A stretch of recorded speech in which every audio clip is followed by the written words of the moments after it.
الو. دكتور احمد شكري. ربي طمني. فاتتك قعده تاريخيه. يا بقى ما تقعدش تعذبني، قول لي اللي حصل. مفيش جديد عادي.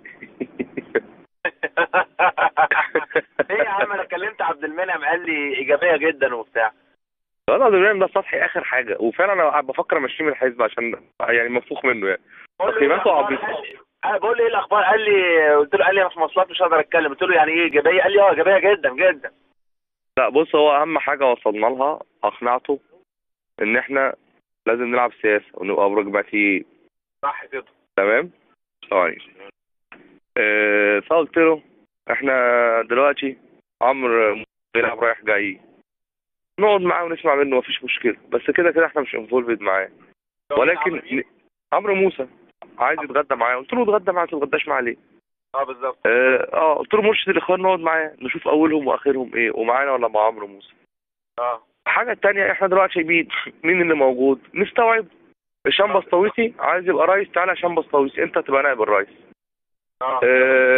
احمد زويل، تعالى احمد زويل انت كده كده الدستور بيقول انك ما تنفعش تبقى رئيس ولا نائب رئيس، فتعالى رئيس وزراء. واخد بالك؟ بس فاقتنع البوب الصالح، قال لي ابدا اتصالاتك. تمام. ف... فهنبدا اتصالات. عايزين مدير وبتاع وكلام كده، فقلت له والله ما فيش. ايه؟ هتبدا اتصالات ايه؟ اكلم بقى هشام واكلم الناس ديت يعني. وهم وابو الغار هيكلم زويل وهنشوف بقى. حلو. فاهمني انت الديل دوت. تمام. يعني عشان لما نعمل المؤتمر الصحفي للترشح للرئاسه نلاقي زويل واقف جنبه، نلاقي فاروق الباز، نلاقي هشام البسطويسي، واحنا يبقى كده خلص. تمام. تمام. بس والله العظيم يا ميدو، يعني هنجيبه لك رئيس يا ميدو، هنجيبه لك رئيس. بس يعني ربنا يسامحنا يا ميدو. ربنا يسامحنا يا ميدو. جبت سيره الحزب ولا ما جبتش؟ لا لا، ما جبناش سيره الحزب خالص، بس بسرعه قلت له احنا كده كده شغالين في موضوع الحزب ولازم كده، وده مش حزب البلدي، واكدت عليه كده. بس في البلاله يا عم علي، يا عم ابوس ايدك والنبي خلي علي يسافر. ايه بس قال له ايه؟ قال ايه؟ مفيش يا عم، لسه بيفكر بنفس الشكل الغلبان قوي، مسكين يا احمد مسكين. اللي هو ايه بس؟ طمني قول لي اللي هو كده الشكل اللي هو ايه، اللي هو طريقه التفكير نفسها. زي ايه يعني؟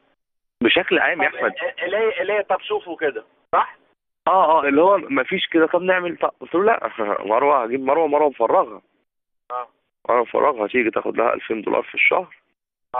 تقعد تعملها كده. بيقول لي واحده اسمها جليله عايزه تساعدنا وبتاع، قلت له ما بص، ولا جليله ولا ما جليلاش. مروه، قلت له مروه راحت معايا مركز المعلومات واتخذ القرار، البنت قعدت هناك ثبتت كل الناس. العلم اللي عندها والكلام اللي عندها يعني ما حدش في مصر عنده للاسف يعني. والله العظيم يا احمد فعلا قعدت معاهم يخرب بيت كده. الناس دي يعني ما وقعوا يعني. بس فقلت له بس على الله اصلا مروه ترضى اصلا، يعني على الله اصلا مروه. دلوقتي انت رايح العشرة مساء ولا رايح فين؟